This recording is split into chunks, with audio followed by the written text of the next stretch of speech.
How's it going there, guys? Jeremy here. Consciousness Awake. Just taking a sip of coffee there. In this video, I don't want to do a long video. I want to do a kind of straight to the point, shorter video, but with some good information that can really help you.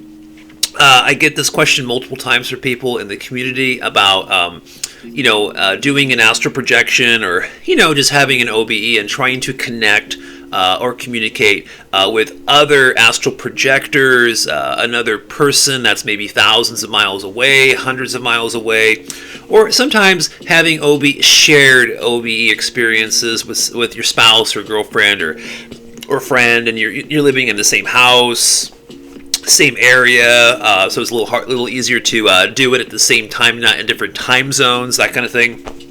And so there are a few different excellent ways, good ways to go about this, to try to have a shared out-of-body experience with somebody else that you're trying to connect with. So let's say,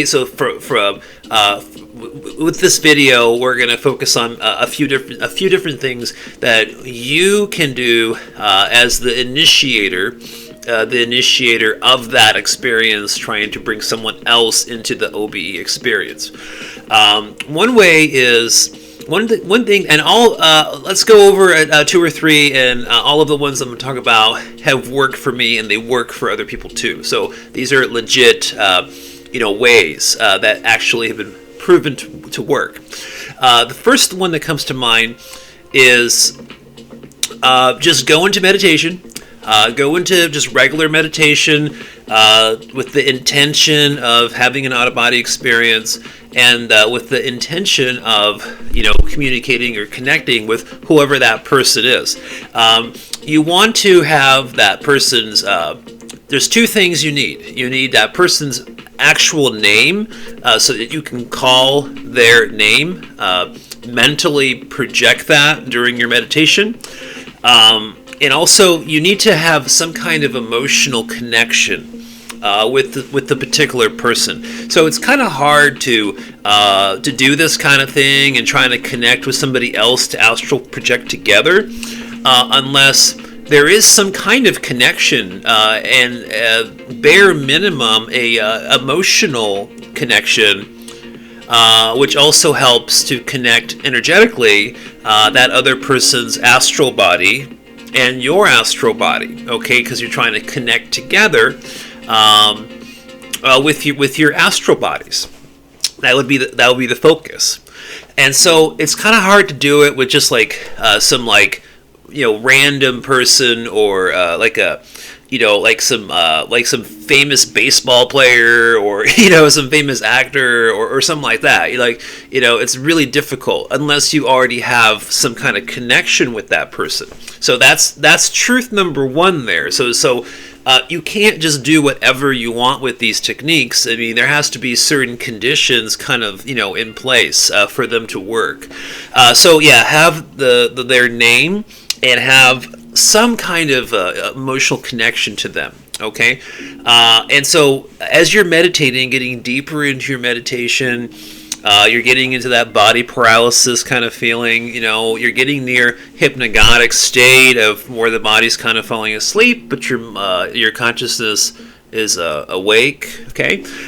When you're in that phase, then feel the feeling of that emotional connection, that emotional cord tie you have to that person. If this is a person that you're intimate with, then you already are building connections, especially through the astral bodies, from the intimacy, from sex and whatnot.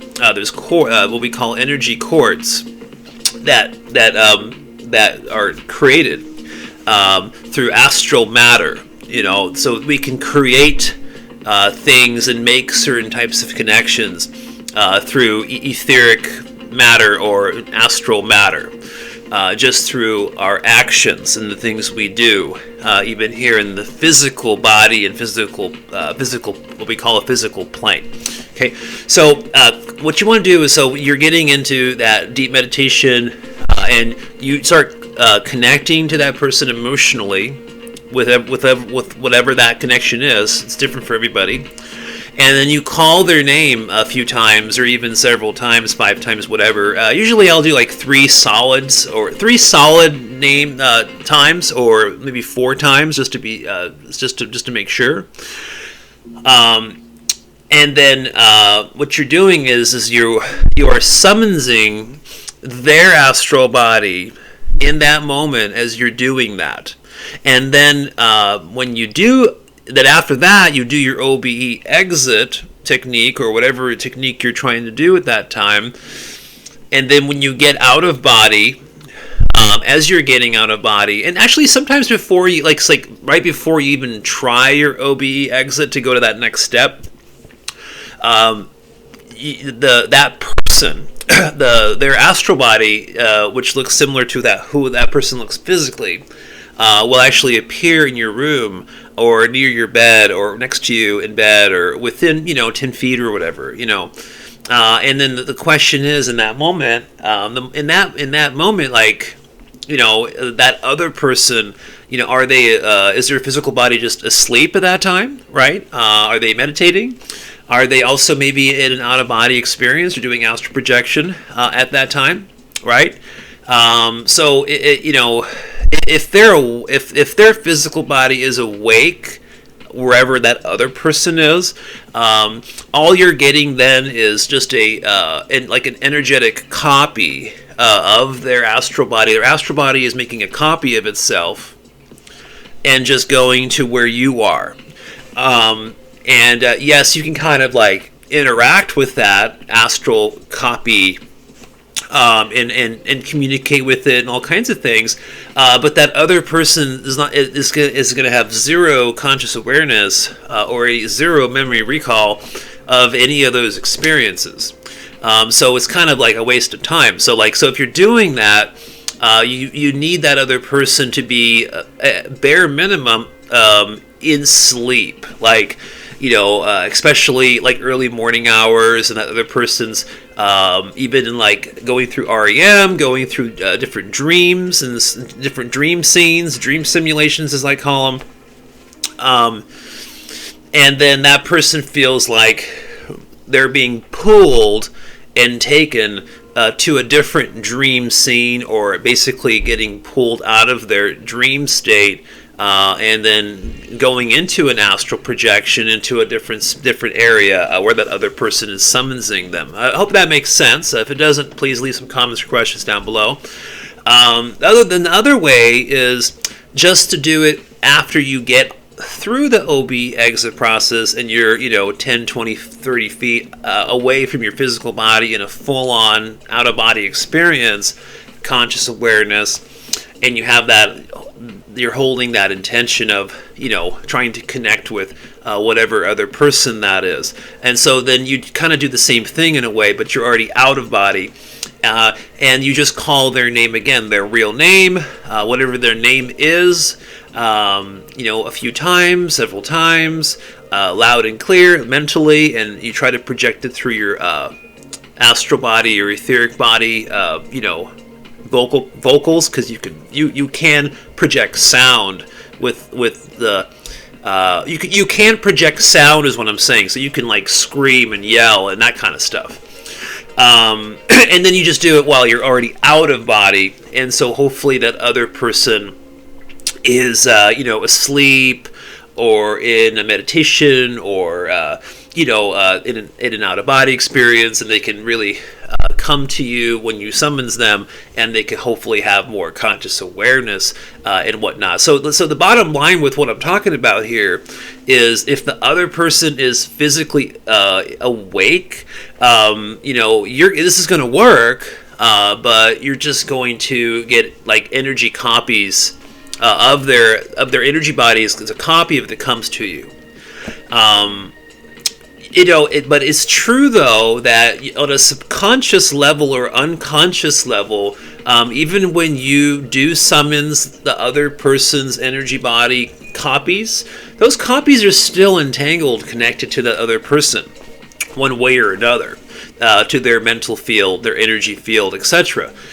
So on a subconscious way, in a subconscious kind of fashion, you could, give messages and say things in that state that could possibly influence the other person on a subconscious level or unconscious level.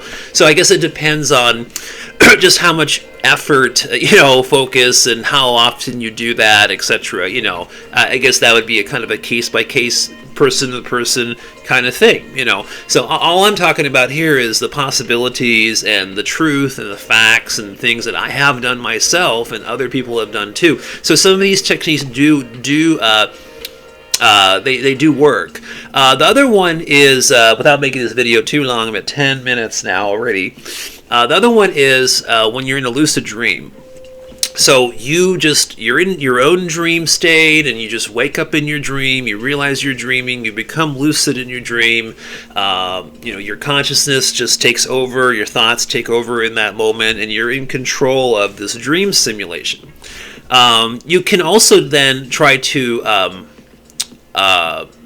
summons or call out somebody else from that state, because you're still in a non-physical environment, just like the etheric plane or just like the astral planes, mental planes, etc. All of these things, from our perspective here as being a human being, soul being a human, is that these are all non-physical spaces that we're working. The matter and how everything works in those spaces are non-physical compared to the denseness or the physicality of where we are now as human beings. So from just a dream state, summoning or calling somebody out from a lucid dream can be just as effective just like an actual out-of-body summoning or whatnot, or astral body summoning. You're just, as long as that other person is asleep or even in a dream at the time, it makes it a lot easier to do. So it's all about timing, the right intentions and the right willpowers, and just kind of approaching it kind of in the process of what I'm trying to explain. And it will work for you. All right, guys. Well, I'll talk to you soon. I'm at 12 minutes. See you when I upload the next video.